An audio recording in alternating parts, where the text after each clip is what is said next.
사무엘하 6장 12절에서 15절 말씀을 통해서 힘을 다한 다윗이라는 제목으로 하나님 말씀 함께 나누겠습니다. 성경을 기록한 목적은 무엇입니까? 이 성경은 예수님을 증거하기 위해 기록되어진 것이죠. 그래서 구약의 말씀은 오실 메시아를 소개하는 말씀, 신약은 예수님이 오신 이후에 또 장차 오실 주님을 우리에게 알려주는 그런 말씀이죠. 그러니까 성경의 주인공은 예수님이십니다. 그리고 모든 성경은 하나님의 감동으로 되었다 그랬어요. 그러니까 하나님의 감동을 받은 사람들이 이제 기록을 한 것이지만 사실은 하나님께서 기록한 것이다. 그래서 이 성경은 교훈과 책망과 바르게 함과 의로 교육하기에 유익하다 그랬어요. 그러니까 성경만큼 좋은 인생의 교과서는 없습니다. 그 어떤 위인전과도 비교할 수 없는 인류의 베스트셀러 가장 많이 팔린 책이 성경책이잖아요. 그러니까 성경은 그렇게 우리에게 유익하며 또 하나님의 사람으로 온전하게 하며 모든 선한 일을 행할 능력을 갖추게 하려 함이라. 그러니까 우리가 어떤 것이 진리인지 아닌지, 거짓인지 진리인지, 선한 것인지 악한 것인지 판단하는 기준을 무엇으로 대입하면 답이 나옵니까? 성경을 대입하면. 하나님의 말씀에 딱 대입을 해보면 그 답이 나온다는 거죠. 그래서 성경을 보면 복을 받은 사람이 있습니다. 분명히 하나님의 큰 복을 받은 사람이 있고요. 반면에 화를 받은 사람이 있습니다. 우리가 성경은 직접 경험을 하지 않아도 간접 경험할 수 있잖아요. 아, 이 사람은 이렇게 하니까 복을 받았구나. 나도 이렇게 해봐야 되겠다. 아니, 이 사람은 이렇게 하니까 화를 받았구나. 나는 이렇게 하지 말아야 되겠다. 이 간접 경험이잖아요. 직접 경험하지 않아도 간접 경험을 통해서 우리는 하나님의 복을 충분히 누릴 수 있다는 거죠. 오늘 함께 나눌 말씀을 보면 이 본문 말씀 이제 사무엘하 6장 앞부분도 좀 살펴보겠지만 이 6장의 말씀을 보면 복을 받은 사람이 있고 화를 받은 사람이 여기 같이 등장을 합니다. 이 짧은 이 앞부분의 말씀에 복을 받은 사람, 화를 받은 사람 같이 등장을 해요. 근데 여러분 이유 없는 결과 없지요. 원인 없는 결과 없다고 하지 않습니까? 왜 복을 받았고 왜 화를 받았는지 분명한 이유가 오늘 성경 말씀은 우리에게 알려주고 있어요. 오늘 본문은 다윗이 이제 통일 왕국을 이루고 헤브론에서 7년 6개월 다스리고 이스라엘에서 33년, 그래서 다윗이 총 40년 동안 이스라엘의 왕을 이제 통치를 하게 되잖아요. 그러니까 다윗이 통일 왕국을 이루고 난 다음에 다윗이 하나님의 궤를 이제 다윗성으로 옮겨오려고 합니다. 이 하나님의 궤가 어디에 있었냐면 이 앞부분에 사무엘상 앞부분에 보면 이스라엘과 블레 사이에 전쟁이 있습니다. 그때 제사장이 엘리 제사장이었어요. 그리고 두 아들 홈니와 비느하스가 제사장직을 하고 있었어요. 그러니까 처음 블레셋 이스라엘이 싸웠는데 졌어요. 우리가 왜 졌지? 아, 하나님의 궤를 가지고 오지 않아서 졌구나 하고 하나님의 궤를 가지고 왔어요. 전쟁을 했어요. 이겼습니까? 졌습니까? 졌어요. 하나님의 궤가 있는데 졌어요. 그래서 이스라엘은 패하게 되었고 하나님의 궤는 블레셋으로 옮겨가게 되죠. 그 블레셋 지방에서 어떤 일이 일어납니까? 이 블레셋 사람들이 자기들이 섬기는 신 다곤의 신 옆에다가 하나님의 궤를 갖다 놔요.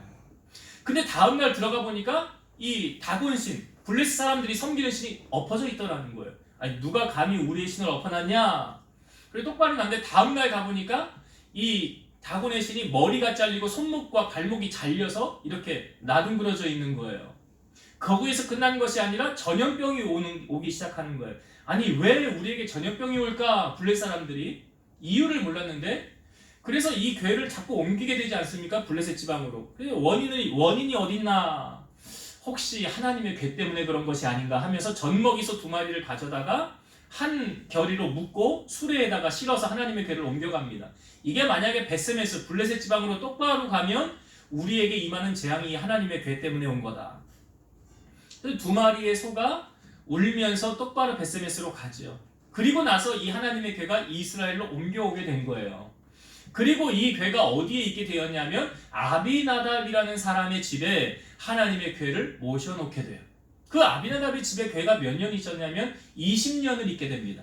그리고 이제 20년이 지나서 다윗이 하나님의 궤를 다윗성으로 옮겨오려고 하는 거예요. 자, 다윗이 하나님의 궤를 옮길 때 이제 아비나답의 집에서 하나님의 궤를 옮겨오는데 어떻게 하나님의 궤를 옮기느냐? 이 블레셋에서 왔을 때 어떻게 왔습니까? 수레에다가 이 궤를 올려놓고 하나님의 궤를 옮겼잖아요. 그런 방식으로 수레를 이제 소가 앞에서 끌게 되고 뒤에다가 하나님의 궤를 싣고 아비나답의 아들인 우사와 아효가 앞에서 우사가 뒤에서 이제 이 수레를 이제 몰고 이렇게 가는 거예요. 그러니까 가다가 이 성경에 보면 나곤이라는 사람이 타작마당에서 타작을 치는데 소들이 타작을 치는 걸 깜짝 놀라는 거예요. 소들이 놀라니까 뒤에 실려 있는 하나님의 궤가 어떻게 돼요? 움직이면서 떨어지게 되는 거예요. 이 하나님의 궤가 이 크기가 어떻게 되냐면 길이는 한 1.5m, 폭은 1m, 높이는 1m. 한 1m 정도 되는 1.5m 그 정도 되는 거니까 이게 움직이니까 떨어지려고 하니까 뒤에서 이제 우사가 하나님의 궤가 떨어지지 않게 탁 받칩니다. 당연하죠. 하나님의 궤가 떨어지면 망가지잖아요. 그러니까 망가지지 않도록 손으로 딱 받쳤어요. 그런데 우사가 어떻게 되었습니까? 성경을 한번 이 부분을 볼게요. 자, 6장 6절과 7절을 한번 보겠습니다. 6장 6절과 7절 그들이 나곤의 타작마당에 이르러서는 소들이 뛰므로 우사가 손을 들어 하나님의 궤를 붙들었더니 여호와 하나님이 우사가 잘못함으로 말미암아 진노하사 그를 그곳에서 치시니 그가 거기 하나님의 궤 곁에서 죽으니라. 자, 우리의 상식으로 보면 이 궤가 떨어질 때 그냥 내버려두면 망가지니까 우사가 손으로 탁 받쳤다는 거예요. 인간적인 편에서 보면 안 망가지게 잘 받쳤네, 잘했네 라고 생각할 수 있잖아요. 그런데 하나님의 입장에서 뭐라고 말씀하십니까? 하나님이 7절 여호와 하나님이 우사가 잘못함으로 말미암아 진노하사 하나님이 화를 내셨다는 거예요. 우사가 잘못해서 그를 그래서 거기서 쳐서 그가 거기서 하나님의 궤 옆에서 죽으니라. 이게 즉사한 거예요. 즉사. 왜 이런 결과가 나타나느냐? 여러분, 하나님의 궤를 운반할 때는 하나님이 정해준 법도가 있어요. 이 궤의 네 모퉁이에 네 개의 금고리를 달고 그곳에 막대기를 꿰어서 이 네 곳의 제사장들이 어깨에 메고 하나님의 궤를 옮겨가야 되는 거예요. 이렇게 하나님의 궤를, 이건 누가 정한 법이에요? 하나님이 정한 법이에요.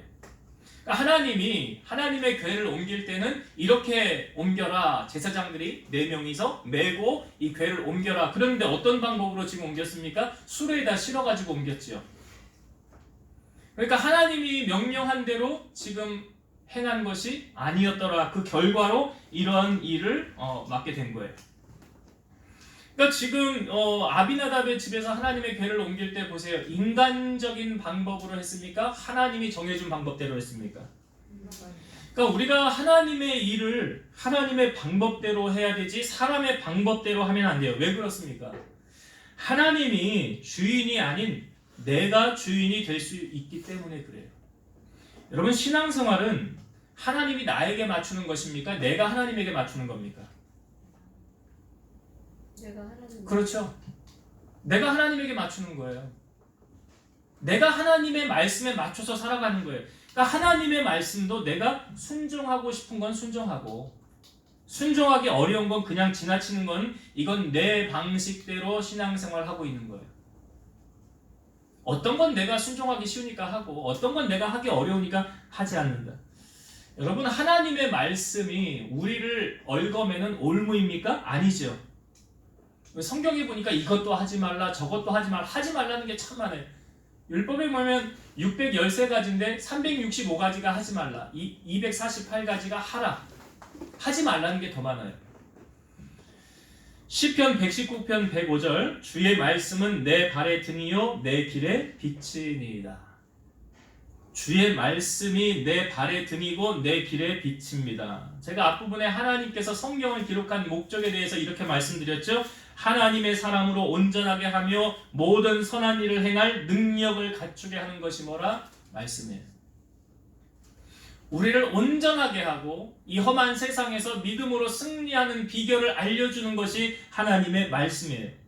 여러분, 오늘 우사가 참 비참한 결과를 맞이했지요. 근데 그가 하나님의 말씀을 알았더라면 이렇게 한번 질문을 드려보고 싶어요. 우사가 죽은 건 누구 잘못일까요? 우사가 죽은 건 누구 잘못 때문에 죽은 걸까요? 예? 우사 잘못? 예, 우사가 잘못했네, 잘못하기는. 근데 집에서 끌고 나올 때 그 누가 이렇게 시켜서 보낸 거예요? 예? 아비나답이잖아. 아비나답이 깨어있고 하나님의 말씀을 알았다고 한다면 이런 식으로 보냈을까요? 이런 식으로 안 했겠지요. 야, 하나님의 궤는 어떻게 옮겨야 되느냐? 내 모퉁이에 제사장이 들고 이거 옮겨야 돼. 술에다가 들고 가서 끌고 가는 게 아니야. 여러분, 아비나답이 이 우사의 그 현장에서 직사했던 이 죽음을, 소식을 들었겠지요. 못 들었겠습니까? 소문이 다 돌고 도는데. 그러면 그 잘못, 그 책임을 그 평생 자기 가슴에 안고 살아가야 되는 거 아니에요? 여러분, 부모가 자녀가 정말 잘 되길 원하십니까? 그러면 어떻게 해야 돼요? 성경의 말씀에 이렇게 하죠. 주의 말씀과 훈계로 양육하라. 어려서부터 아이에게 행할 일을 가르치라. 말씀으로 양육하라. 하나님의 말씀 안에서 그 말씀대로 살도록 훈련하라. 이게 되어져야 되는 거죠. 이게 그래야 하나님께로부터 평생을 보장받고 사는 길 아닙니까? 성경에 보면 이 백성이 나를 아는 지식이 없어서 망한다 그래요. 망하려면 하나님 모르면 성경은 분명히 망한다라고 말하고 있고요.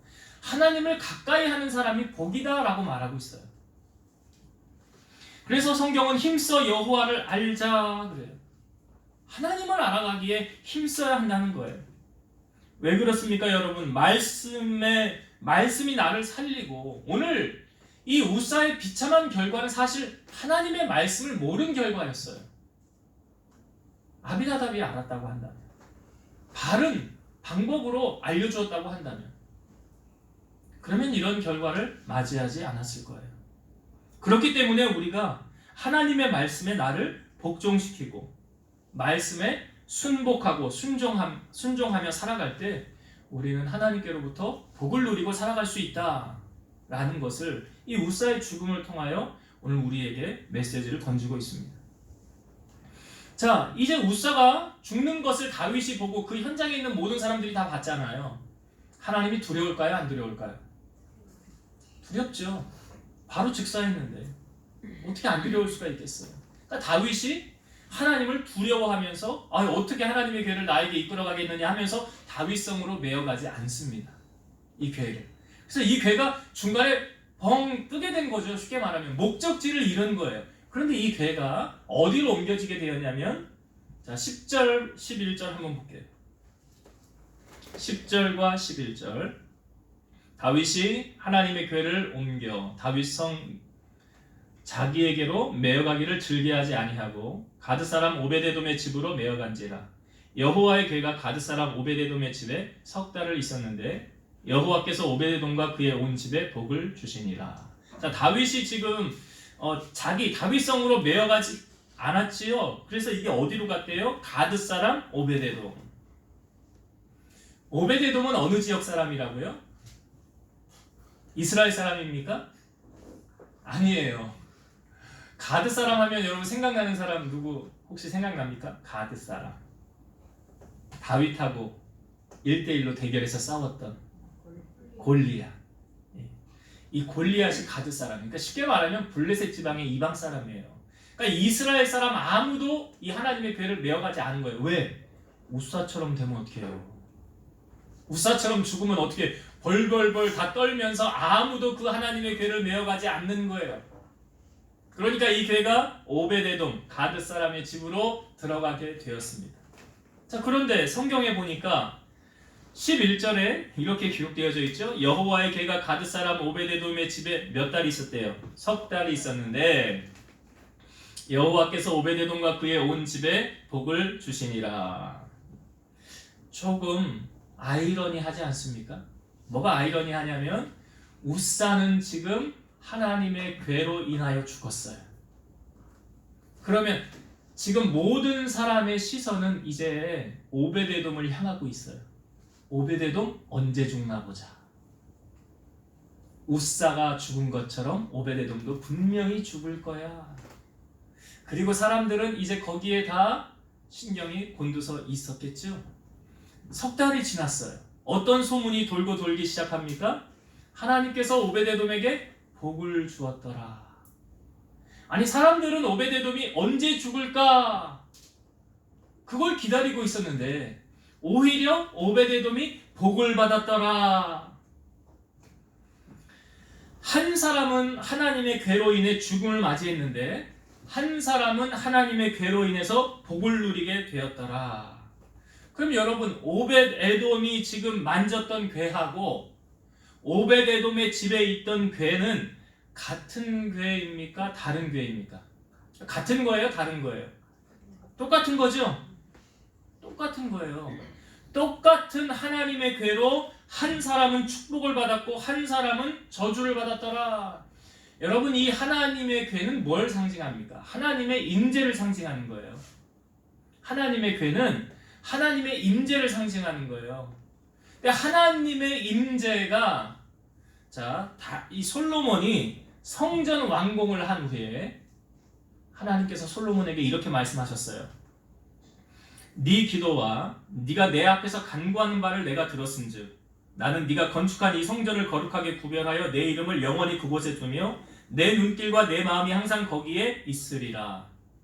그러나 너희가 나의 계명과 법으로 지키지 않고 다른 신을 섬겨 그것에게 경배하면 내가 그들에게 준 땅에서 끊어버릴 것이요 내 이름을 위하여 내가 거룩하게 구별한 이 성전이라도 내 앞에서 던져버리리니 이스라엘은 모든 민족 가운데서 속담거리와 이야기거리가 될 것이니라. 그러니까 이게 무슨 말입니까? 하나님의 임재가 하나님의 성전 가운데 있는데 하나님 성전을 잘 섬기면 내가 복을 줄 것이지만 너희가 잘 섬기지 않으면 모든 사람들에게 이스라엘 백성은 속담거리, 이야기거리가 될 것이라. 그러니까 하나님의 괴가 축복의 도구가 될 수도 있고 저주의 도구가 될 수도 있더라. 오베데돔은 축복을 받았죠. 우사는 저주를 받았어요. 여기 다윗이 이 오베데돔이 무엇 때문에 복을 받았더라라는 말씀이 12절에 증거하고 있거든요. 한번 보세요. 12절에 오베데돔이 무엇 때문에 복을 받았습니까? 12절 어떤 사람이 다윗 왕에게 아뢰어 이르되 여호와께서 하나님의 괴로 말미암아 오베데돔의 집과 그의 모든 소유에 복을 주셨다 한지라. 여기까지만 볼게요. 여호와께서 무엇으로 말미암아 오베데돔에게 복을 주셨더라? 하나님의 괴로 말미암아. 하나님의 괴로 말미암아. 여러분, 하나님의 괴는 교회를 상징하는 거예요. 그러니까 교회를 통해서 하나님의 축복을 우리가 받을 수도 있고 화를 받을 수도 있다는 사실을 분명히 아셔야 돼요. 여러분, 다윗이 하나님께로부터 진정한 축복을 약속받은 시점이 언제인 줄 아십니까? 자, 그게 사무엘하 7장에 나와요. 자, 한번 보겠습니다. 사무엘하 7장 1절부터 한번 볼게요. 여호와께서 주위의 모든 원수를 무찌르사 왕으로 궁에 평안히 살게 하신 때에 왕이 선지자 나단에게 이르되 볼지어다 나는 백향목 궁에 살거늘 하나님의 궤는 휘장 가운데 있도다. 나단이 왕께 아뢰되 여호와께서 왕과 함께 계시니 마음에 있는 모든 것을 행하소서 하니라. 자, 이게 무슨 말입니까? 지금 다윗 자기는 화려한 백향목 궁에 거하는데 하나님의 궤는 어디에 있다는 거예요? 휘장 가운데 있도다. 그러니까 나는 잘 먹고 잘 살고 좋은 곳에 있는데 하나님의 궤는 초라한 장막 가운데 있으니 내 마음이 심히 불편하다. 그러니 내가 하나님을 위해서 성전을 지어야 되겠다. 이 마음을 지금 다윗이 갖고 나단 선지자에게 이야기한 거예요. 나단 선지자. 그러니까 나단 선지자가 왕의 마음에 있는 것을 행하소서라고 말한 거예요. 4절부터 봅니다. 그 밤에 여호와의 말씀이 나단에게 임하여 이르시되 가서 내 종 다윗에게 말하기를 여호와께서 이와 같이 말씀하시되 네가 나를 위하여 내가 살 집을 건축하겠느냐. 내가 이스라엘 자손을 애굽에서 인도하여 내던 날부터 오늘까지 집에 살지 아니하고 장막과 성막 안에서 다녔나니 이스라엘 자손과 더불어 다니는 모든 곳에서 내가 내 백성 이스라엘을 먹이라고 명령한 이스라엘 어느 지파들 가운데 하나에게 내가 말하기를 너희가 어찌하여 나를 위하여 백향목집을 건축하지 아니하였느냐고 말하였느냐. 그러므로 이제 내 종 다윗에게 이와 같이 말하라. 만군의 여호와께서 이와 같이 말씀하시기를. 이제 이 부분이 뭐냐면 하나님께서 다윗에게 이렇게 축복한다는 거예요. 그러니까 하나님이 이 앞부분에 보면 다윗 너 성전 건축 못할 거야 라고 말씀하시지만 하나님의 마음은 무엇입니까? 그 중심만은 하나님이 받으셨다는 거죠. 어떤 축복을 하시는가 보세요. 8절 중반절부터 내가 너를 목장 곧 양을 따르는 데서 데려다가 내 백성 이스라엘의 주권자로 삼고 네가 가는 모든 곳에서 내가 너와 함께 있어 내 모든 원수를 네 앞에서 멸하였은즉 땅에서 위대한 자들의 이름같이 내 이름을 위대하게 만들어주리라. 첫 번째 하나님이 다윗에게 주시는 축복, 너의 이름을 유명하게 위대하게 만들어주리라. 이게 첫 번째 다윗이 받은 약속이에요. 두 번째 10절 내가 또 내 백성 이스라엘을 위하여 한 곳을 정하여 그를 심고 그를 거주하게 하고 다시 옮기지 못하게 하며 악한 종류로 전과 같이 그들을 해하지 못하게 하여. 그러니까 이제 정착하게 하신다는 거 아니에요, 하나님께서. 여러분 이사 다니면 얼마나 힘든지 아시죠? 이사 왜 다닙니까? 내 집이 아니니까 이사 다니는 거잖아. 내 집이면 누가 이사 가라고 해요, 안 해요? 안 하죠.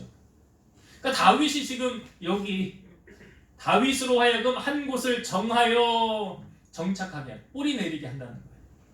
그 말을 하고 있고, 자 11절 전에 내가 사사에게 명령하여 내 백성 이스라엘 다스리던 때와 같이 아니하게 하고 너를 모든 원수에게서 벗어나 편히 쉬게 하리라. 여호와가 또 내게 이르노니 여호와가 너를 위하여 집을 짓고, 그러니까 원수에서 벗어나게 하리라. 내 주위의 모든 대적을 하나님이 멸하게 하신다라는 거죠. 막아주신다는 그런 약속이에요. 그리고 너를 위하여 집을 짓고 12절 내 수완이 차서 내 조상들과 함께 누울 때에 내가 내 몸에서 내 씨를 내 뒤에 세워 그의 나라를 견고하게 하리라.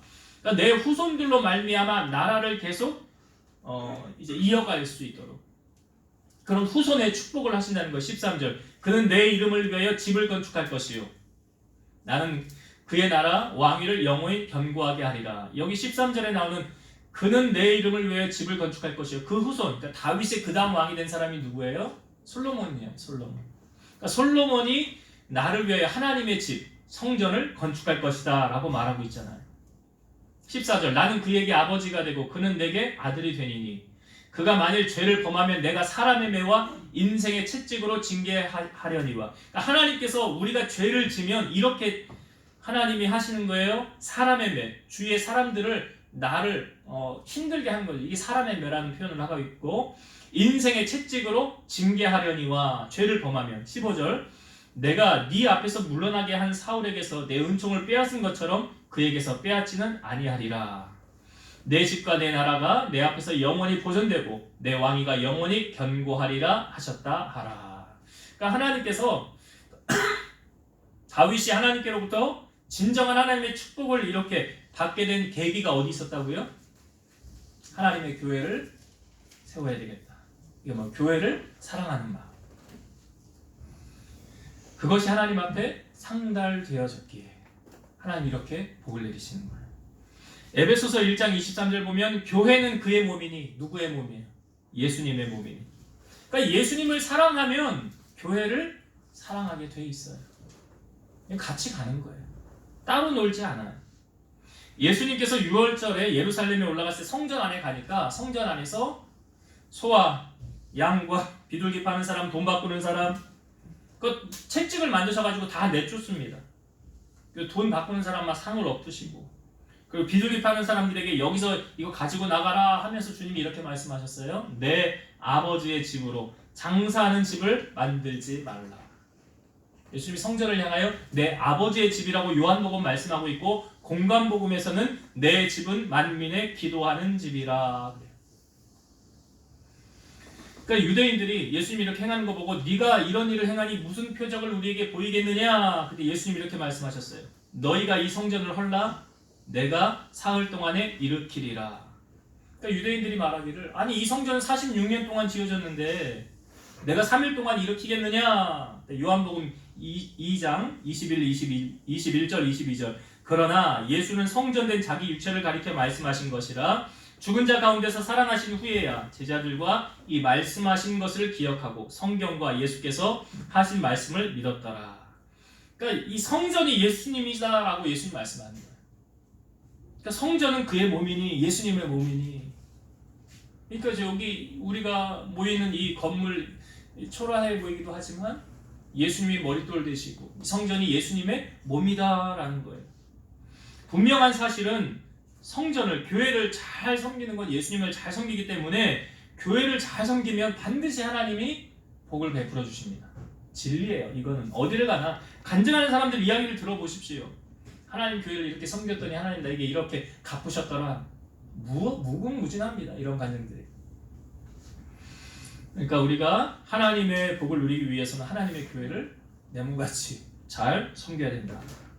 자, 이 오베데돔이 복을 받았다는 소식을 다윗이 들었잖아요. 그 다음에 어떻게 합니까? 이제 하나님의 교회를 다시 옮겨가고 있어요. 다윗이. 다시 옮길 때는 어떤 방법으로 옮겨갑니까? 제사장들이 이제 법궤를 4명이서 양쪽에 메고 하나님의 교회를 옮겨갑니다. 자, 이 모습을 한번 성경을 우리가 보길 원해요. 13절부터 오늘 사무엘하 6장 13절부터 한번 다시 볼게요. 여호와의 궤를 맨 사람들이 6걸음을 가매 다윗이 소와 살찐 송아지로 제사를 드리고, 이 어떤 의미가 있냐면 제사장들이 궤를 메고 갔더니 우사처럼 죽어요, 안 죽어요? 안 죽잖아요. 그러니까 그것에 감사해서 다윗이 거기에서 또 여기 제사를 하나님 앞에 소와 살찐 송아지를 드렸다, 그런 의미고, 14절 다윗이 여호와 앞에서 힘을 다하여 춤을 추는데 그때에 다윗이 베옷을 입었더라. 여기 에봇은 제사장들이 입는 옷들이거든요. 그러니까 다윗이 제사장의 역할을처럼 하면서 앞에서 나아갔던 거예요. 15절 다윗과 온 이스라엘 족속이 즐거이 환호하며 나팔을 불고 여호와의 궤를 메어 오니라. 제가 이 말씀 가운데 참 은혜가 되어졌던 말씀이 14절이에요. 14절을 다시 한번 볼게요. 다윗이 여호와 앞에서 힘을 다하여 춤을 추는데 그때 다윗이 베에봇을 입었더라. 여러분은 어떤 단어가 마음에 와닿습니까? 14절 가운데. 예? 힘을 다하여. 저하고 같네요, 그거는. 예, 힘을 다하여. 다윗이 지금 하나님의 궤를 옮기는데 힘을 다하여 옮기고 있더라. 오늘 다윗의 모습과 우리의 모습을 견주어 보면서 나는 하나님 앞에서 힘을 다한 예배자의 모습인가? 우리 한번 점검해 보길 원해요. 다윗이 이렇게 그 나라의 수장 아니에요? 가장 높은 사람 아닙니까? 제일 높은 사람이에요, 다윗이. 그런 제일 최고 권력자가 지금 하나님 앞에서 힘을 다하여, 이게 성경에 보면 다윗이 춤을 추는데 옷이 막 흘러 내려가는 그런 모습으로 보여주고 있어요. 그러니까 그 안에 미갈이 나중에 뒷부분에 보면 왕이 오늘 어떻게 이렇게 채통머리 없이 그렇게 행하였느냐고. 근데 다윗이 말하죠. 그건 나는 하나님 앞에서 행한 거라고. 우리가 오늘 하나님을 예배하는데 정말 어떤 마음 자세로 여러분은 교회에 오실 때 그런 마음 자세로 오셨습니까? 저는 이 다윗처럼 우리가 하나님 앞에 섰을 때는 항상 이 모습을 유지해야 된다라고 생각해요. 어떤 모습이요? 하나님 앞에서 힘을 다하는 모습. 하나님은 예배자의 중심을 보시죠. 우리 중심 보십니다. 그래서 우리가 교회 올 때 스캐너 한번 여러분 쫙 한번 하십니까? 어떻게 대통령과 약속이 딱 있다고 한다면 대통령 만나러 갈 때 어떻게 가세요? 아직 제가 만나보질 못해가지고 한번 하나님, 뭐 대통령하고 하나님하고 비교조차 되지 않지만 비유적인 표현으로 우리가 하나님 앞에 나아갈 때 다윗처럼 힘을 다하고 있는가? 그래서 나의 오늘 머리 스타일은 어떻고, 나의 얼굴은 뭐 화장을 안 해도 자신이 있으신 분들은 그냥 오셔도 되고요. 얼굴은 어떻고, 나의 오늘 의상은 어떻고, 신발은 어떻고. 그러니까 이 하나님 앞에 나아갈 때 이 모습이 그냥 하찮은 아무렇지 않은 것 같지만 사실은 이러한 작은 것 하나에서 하나님은 무엇을 보십니까? 네가 힘을 다하느냐 그렇지 않느냐, 그거 보시는 거예요. 그 중심을 보시는 거예요. 제가 예전에 묵상 에세이 할 때 그 주보에 이런 어떤 아이가 손자, 할머니 입에서 손자가 교회 헌금을 하러 가는데 종이돈 갖고 가니까 잘하네. 근데 종이돈이 구겨져 있어요. 그러니까 할머니가 가져다가 그 다림질로 옛날에 다리미도 없었던 시절에 돈을 빳빳하게 다려가지고 이렇게 가져가야지 하나님 앞에. 이렇게 드려야지. 그 주보 여러분 보셨잖아요. 여러분 우리가 그 신앙의 기본을 지키면서 신앙생활을 해야 이제 우리가 본이 될 때 다른 사람에게 나처럼 행하십시오라고 말할 수 있는 거예요. 사도 바울이 그랬잖아요. 나를 본받으라고 사도 바울은 말했었거든요. 우리가 2마리 토끼를 다 잡으면 좋지만 실제로 2마리 토끼를 다 잡는 건 불행하죠. 그렇게 못하죠. 제가 왜 이 말씀을 드리냐면 하나에 집중하면 다른 하나에는 소홀하게 돼 있어요. 이 세상을 살아가는 원리예요. 우리가 정말 주님을 사랑하는가? 오늘 이 말씀에 여러분 한번 적용을 한번 해보세요. 마태복음 10장 37절. 아버지나 어머니를 나보다, 나는 누구겠어요? 예수님이에요. 아버지나 어머니를 예수님보다 더 사랑하는 자는 내게 합당하지 아니하고 아들이나 딸을 나보다 더 사랑하는 자도 내게 합당하지 아니하며. 주님은 뭘 원하십니까? 주님 가장 사랑하는 걸 원하시는데 여러분 그렇게 이 말씀을 적용할 때 주님 가장 사랑하십니까? 또 결혼을 한 남자와 여자, 이 성경에 대해서 이 부분도 우리에게 말씀해주고 있어서 고린도전서 7장 32절에서 34절. 너희가 염려 없기를 원하노라. 장가가지 않는 자는 주의 일을 염려하여 어찌하여야 주를 기쁘시게 할까 하되 장가간 자는 세상 일을 염려하여 어찌하여야 아내를 기쁘게 할까 하여 마음이 갈라지며 시집가지 않은 자와 처녀는 주의 일을 염려하여 몸과 영을 다 거룩하게 하려 하되 시집간 자는 세상 일을 염려하여 어찌하여야 남편을 기쁘게 할까 하느니라. 여러분 어떠세요? 주님을 더 기쁘시게 하길 그런 마음이십니까? 아니면 내 남편, 내 아내, 이게 잘하지 말라는 말은 아니에요. 우선순위예요. 어느 것에 더 마음 두고 있느냐, 그거를 지금 말하는 거예요. 정말로 주님을 내가 가장 사랑한다고 한다면 삶을 통하여 그게 보여지겠죠. 제가 앞부분에 이렇게 말씀드렸어요. 하나의 마음을 빼앗기면 다른 하나에는 소홀하게 돼 있어요. 2개 다 못 잡아요. 2마리 토끼 못 잡는다고요. 그러니까 이렇게 적용을 해보세요. 내가 하나님의 눈치를 더 보냐, 아니면 내가 배우자 눈치를 더 보냐, 내가 자식 눈치를 더 보냐, 하나님 눈치를 더 보냐, 어느 것에 더 마음을 쏟고 있느냐, 정답이 딱 나와요. 그게 내가 더 사랑하는 거예요. 거기서 더 마음 가는 게. 오늘 다윗에게서 보여지는 하나님을 향한 마음이 어떻게 보여지고 있습니까? 그 가장 높은 왕이, 최고 권력자가 하나님 앞에서 부족한 것이 하나도 없는 그 사람이 뭐가 아쉬운 게 있다고 그 하나님 앞에서 이렇게 힘을 다하여. 여러분 하나님을 사랑하면 그 하나님의 사랑을 삶으로 보여지게 돼 있어요. 나타나게 돼 있어요. 이거 숨길 수가 없는 거예요. 아니 연애해 보셨잖아요. 학생들은 공부해야 된다. 학생들은 공부해야 된다. 우리 안용희 권사님 나중에 시간 되면 마시면 차 한잔 하면서 잘 들어라. 학생들은 공부할 때 공부해야 돼. 자, 여러분 하나님을 사랑하면 신명기 6장 5절 너는 마음을 다하고 뜻을 다하고 힘을 다하여 내 하나님 여호와를 사랑하라. 어떻게 사랑하라고요? 하나님을 감동시키면 하나님은 우리 마음의 소원을 이루어 주신대요. 시편 37편 4절 또 여호와를 기뻐하라. 그가 내 마음의 소원을 내게 이루어 주시리로다. 하나님 기쁘시게 하면 내 소원이 이루어진대요. 야고보서 4장 8절 하나님을 가까이 하라. 그리하면 너희를 가까이 하시리라. 죄인들아 손을 깨끗이 하라. 두 마음을 품은 자들아 마음을 성결하게 하라. 하나님 가까이 하면 우리 인생 승리하는 인생 살아갈 수 있어요.